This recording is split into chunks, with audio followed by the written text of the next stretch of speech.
Bienvenidos a nuestra clase de Economía para los Negocios 2. Hoy desarrollaremos la unidad 3 correspondiente a gasto público y política fiscal. Es nuestra octava clase, la semana 11.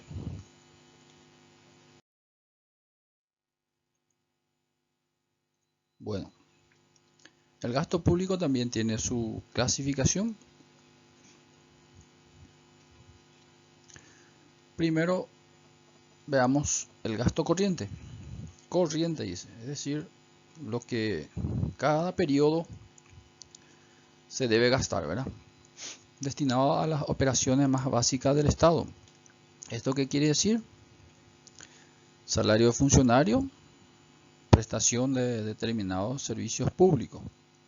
Estos son gastos fijos, corriente o gastos fijos, ¿verdad? Que sí o sí se debe gastar periodo tras periodo.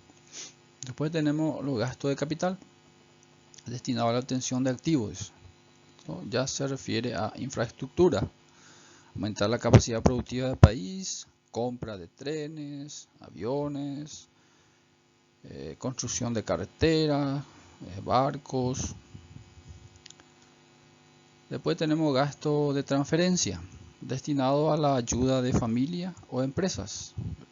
Aquí entra lo que son los diversos subsidios, programas y ayudas sociales.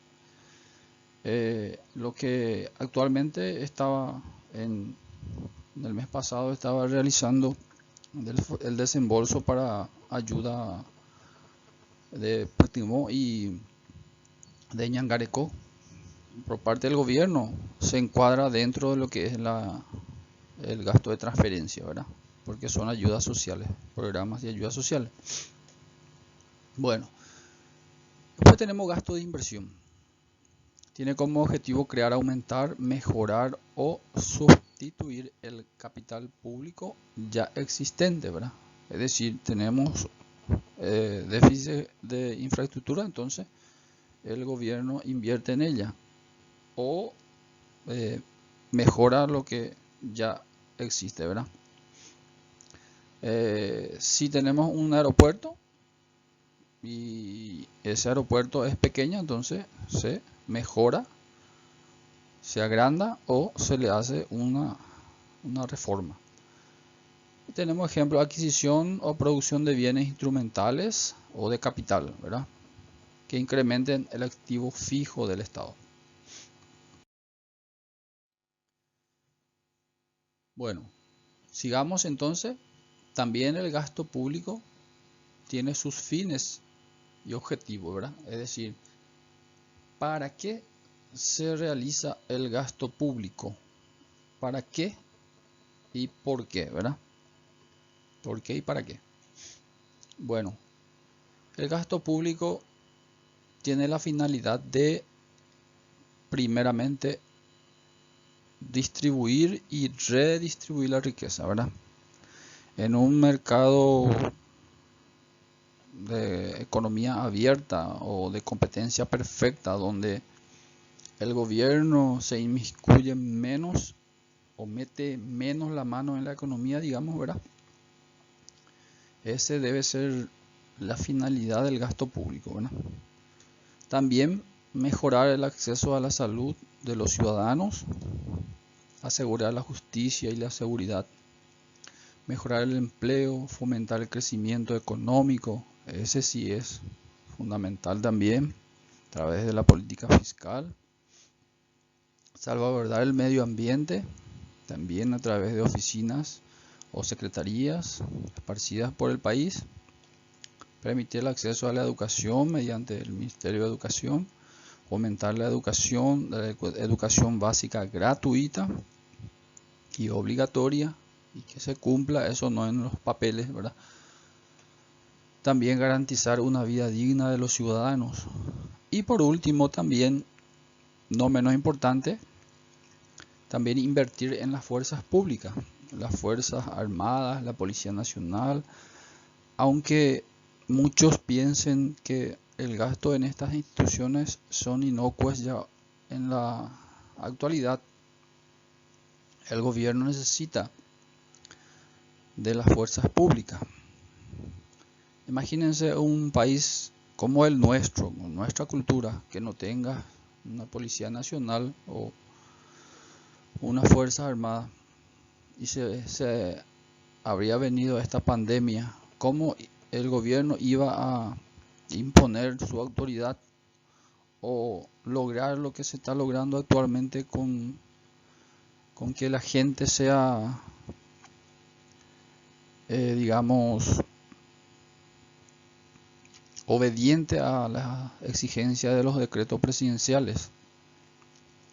No se iba a cumplir a cabalidad y los resultados iban a ser otras o tal vez catastróficas ya a esta altura. Bueno, ahora veamos un poco el modelo del empleo keynesiano. Esto que ha implementado el maestro Keynes, el gran padre de la macroeconomía, John Maynard Keynes. Según el modelo de Keynes, el problema que tenemos con este sistema es que en ocasiones la producción es inferior a la deseable y por eso se produce desempleo. Es decir, la economía no está produciendo en su PIB potencial, ¿verdad? Está por debajo. Por tanto, hay mano de obra desempleada. La oferta de mano de obra es en exceso a la demanda de mano de obra por parte de las empresas del sector productivo. Al existir desempleados no adquieren bienes y servicios, es decir, estas personas que están desempleadas no tienen ingresos, por tanto no están consumiendo. eh, eh, Más bien si están consumiendo de forma exógena, es decir, lo que necesitan consumir para subsistir, ¿verdad? No están consumiendo lo que realmente deberían consumir, ¿verdad? Por tanto, las empresas no contratan a más gente porque no hay suficiente demanda. Entonces, el maestro Keynes decía que aumentar el gasto público, G representa uno de los componentes de la fórmula de demanda agregada, ¿verdad? O del PIB. De forma que aumentando este gasto público se aumenta el empleo, el cual a su vez vuelva a crear empleo hasta volver a alcanzar otro punto de equilibrio.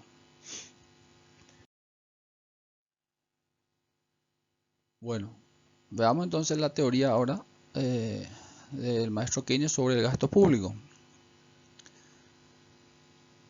Ustedes recordarán que ya hicimos en el semestre pasado y también este año trabajo sobre el Producto Interno Bruto, ¿verdad? Y recordarán los componentes del PIB, ¿verdad? Que es consumo más inversión, más gasto del gobierno, más exportaciones netas, ¿verdad? Es decir, si supera exportaciones a importaciones, entonces más, ¿verdad? Pero si importaciones le supera a exportaciones, entonces todo esto menos ¿verdad? Entonces, según Keynes, el consumo, ¿verdad? El consumo que representa el consumo de toda la economía en su conjunto depende de un consumo autónomo. Es decir, que consumo autónomo representa lo mínimo que se consume, ¿verdad? Es decir, no porque ninguno tenga ingresos no se va a consumir. Siempre existe un consumo autónomo para subsistir, ¿verdad? Si no, se morirían toda la gente, ¿verdad? Todas las personas. Y de un porcentaje de la renta disponible, ¿verdad? El consumo depende de un consumo autónomo y de un porcentaje de la renta disponible. Al aumentar la renta, es decir, el ingreso de las personas, ¿verdad? Se aumenta el consumo. Las personas al tener más ingresos, por tanto, tienen más, consumen más, ¿verdad?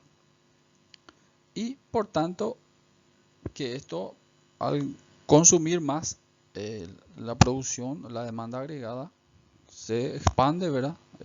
La producción potencial está en su fase creciente y eso hace que aumente también la renta, ¿verdad?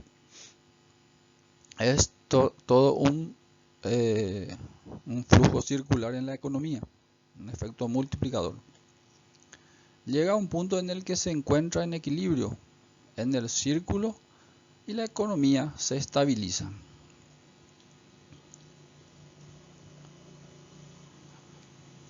Durante varias décadas, el funcionamiento de la economía mundial se fundamentó en los postulados de esta teoría,